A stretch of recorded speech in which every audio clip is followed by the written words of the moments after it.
지금 모든 것을 포기하고 싶을 만큼 힘드신가요? 지금으로부터 100년 전 이 남자들은 최악의 상황에 고립되어 절망했습니다. 그들의 목표는 실패했고 타고 왔던 배는 얼음 속에 잠겨 좌초되었습니다.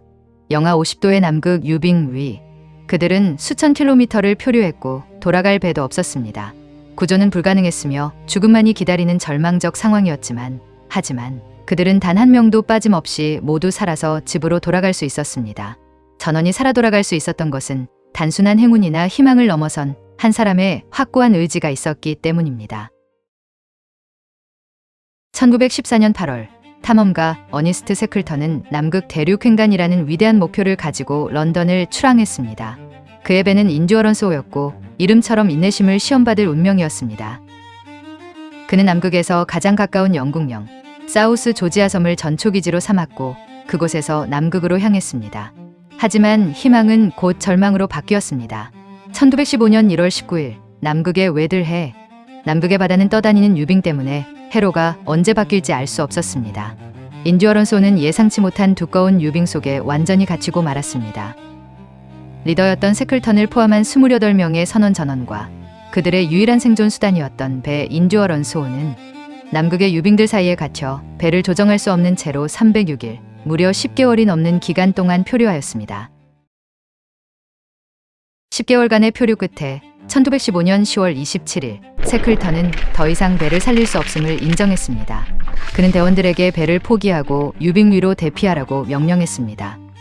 그 순간 세클턴은 대원들을 모아놓고 모든 사치품과 불필요한 개인 짐을 버리도록 지시했습니다.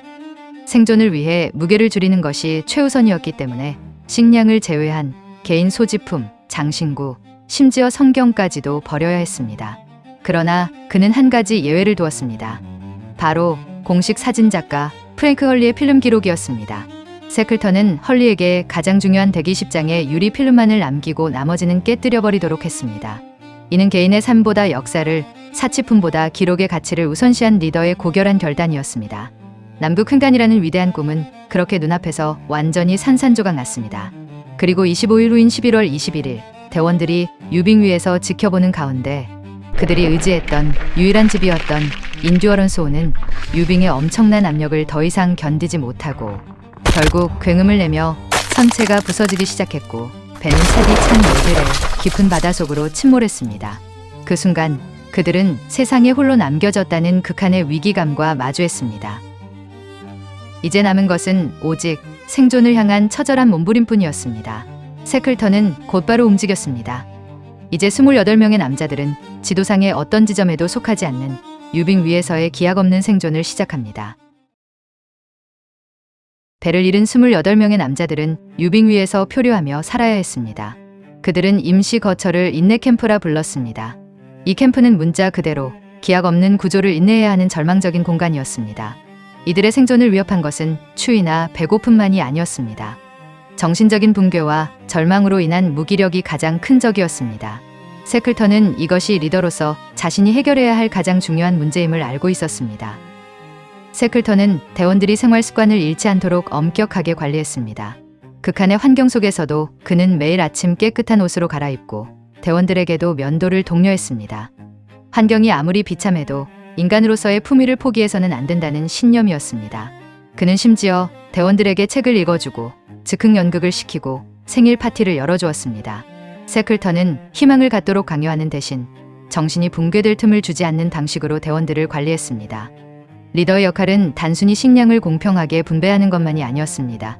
세클턴은 대원 개개인의 정신 상태를 치밀하게 관찰했습니다.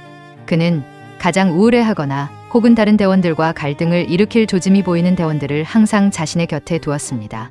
대원 중 한 명이라도 정신적으로 무너지면 전체의 사기에 치명적인 영향을 미치기 때문입니다. 그는 강제적인 규율 대신 지켜보고 있다는 따뜻한 관리를 통해 공동체를 유지했습니다. 이처럼 인간의 존엄성을 지키려는 작은 노력들이야말로 28명의 남자들이 5개월 반 동안 유빙 위에서 서로를 해치지 않고 버틸 수 있게 한 유일한 힘이었습니다. 1916년 4월 인내 캠프가 자리 잡은 유빙이 붕괴하기 시작했습니다. 28명의 대원들은 침몰하는 배에서 건져낸 단 3척의 구명 보트에 몸을 실었습니다. 5일간의 사투 끝에 그들은 마침내 육지 엘리펀트 섬에 도착했습니다. 하지만 기쁨은 잠시였습니다. 엘리펀트 섬은 남극권이라서 혹독하게 추웠으며 끊임없는 강풍이 불었습니다. 그들은 바다 표범과 펭귄으로 굶주림을 면했지만 바다 표범은 개체 수가 줄어들면 식량이 고갈될 위험이 있었고 펭귄은 계절에 따라 섬 주변을 떠나므로 안정적인 공급을 기대할 수 없었습니다. 식수를 얻기 위해서는 끊임없이 눈을 녹여야 했는데 섬에는 나무가 단 한 그루도 없었으며 땔감으로 쓸만한 자원도 전혀 없었습니다. 대원들은 바다 표범의 지방을 태웠으나 연기와 냄새로 효율성이 매우 떨어졌습니다. 대원들은 뒤집어 놓은 구명보트를 지붕 삼아 주변의 돌과 자갈을 이용해서 임시 막사를 지었습니다. 그러나 이 막사는 남극의 강풍과 습기를 전혀 막아주지 못했습니다.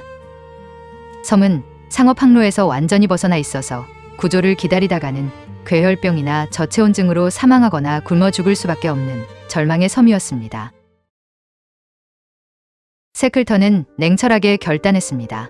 그는 구조를 요청하기 위해 자신을 포함한 단 6명의 정예 대원을 선발했습니다. 6m짜리 작은 구명보트 제임스 커드홀을 최대한 보강한 뒤 800캐리 약 1500km나 떨어진 사우스 조지아 섬으로 구조 요청을 하러 떠나는 최후의 도박을 감행할 수밖에 없었습니다. 그는 인류 역사상 가장 무모한 항해를 시작했습니다.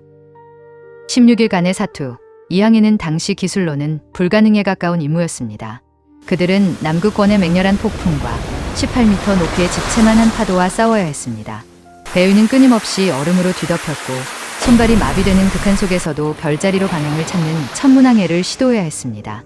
오직 세클턴의 타고난 항해술과 불굴의 의지, 그리고 기적적인 행운만이 그들을 이끌었습니다. 기적적으로 사우스 조지아 섬의 해안에 도착했지만 그들이 도착한 곳은 기지의 반대편 해안이었습니다. 따라서 구조 요청을 하려면 섬을 가로질러 반대편의 포경 기지로 가야 했습니다. 세클턴은 2명의 대원과 함께 지도에도 없는 험준한 산맥과 빙하를 밤낮 없이 넘었습니다. 1916년 5월 20일 36시간의 사투 끝에 마침내 포경 기지의 불빛이 그들의 눈에 들어왔을 때 3명의 영웅은 그 자리에 주저앉았습니다. 온몸의 긴장이 일시에 풀리는 해방감이었습니다. 극한의 환경 속에서도 포기하지 않았던 그들의 의지가 극한의 고난을 이겨냈음을 증명하는 순간이었습니다. 하지만 그의 책임은 끝나지 않았습니다. 엘리펀트 섬에 남겨진 22명의 대원들을 구하기 위한 노력은 남극의 유빙과 기상 악화로 인해 3번이나 실패했습니다. 세클턴은 포기하지 않고 칠레 동부의 순차룡 소형선 옐초호를 이끌고 4번째 구조 시도를 감행했습니다. 4개월 동안 4번의 구조 시도 끝에 1916년 8월 30일 마침내 그는 엘리펀트 섬에 도착했습니다. 섬에 남았던 22명은 무려 128일 동안 버티며 그를 기다리고 있었습니다. 그리고 그들은 단 한 명의 희생자도 없이 전원 세클턴의 품으로 돌아올 수 있었습니다. 세클턴은 남극횡단이라는 탐험 목표는 실패했습니다. 하지만 그는 인류 역사상 다시 보지 못할 위대한 리더십을 보여줬습니다.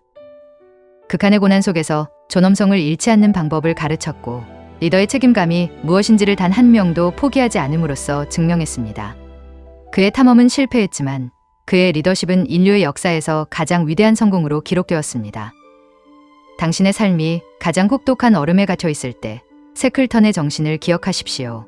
희망은 단지 기다리는 것이 아니라 불굴의 의지로 만들어가는 것입니다. 이 이야기가 흥미로우셨다면 구독, 좋아요를 눌러주세요. 더 좋은 영상 제작으로 보답하겠습니다.